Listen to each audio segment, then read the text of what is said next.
Now, this is the Mississippi governor on Sunday, but didn't he push it also?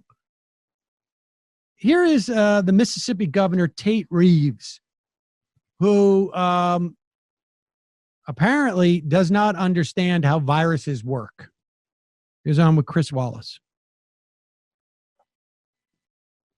I want to put up the number of new cases you've had over this past week, because that's what the White House guidelines say you should look at. And you'll see that you went from 281 cases a week ago Friday down to 183, and then back up pretty sharply even before you hit that 397 figure 2 days ago, which raises the question, which I was asking Dr. Birx.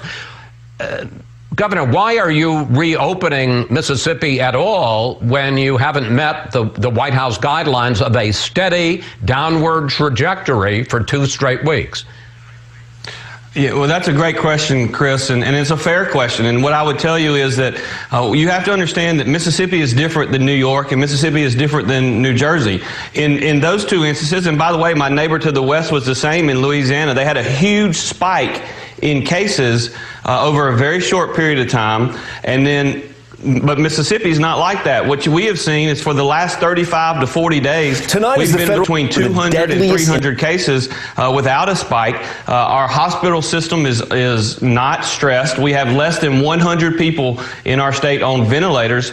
And so as I talked to the president, the vice president, and the coronavirus task force, I spoke personally with Dr. Birx, and we agree that sometimes the models are just different for different states, just like they're different for various counties, and we believe that particular gating criteria just doesn't work in states like ours, who have never had more than 300 cases in any one day, with the exception of Friday and that data dump. Oh my God, this guy. First off, I get the idea that, yeah, you can have states that have less density than other states, right? Like, I mean, so just in a complete vacuum of any other data, yeah, it makes sense that we would have a different protocol because we're a less dense state than, say, let's say New York or New Jersey.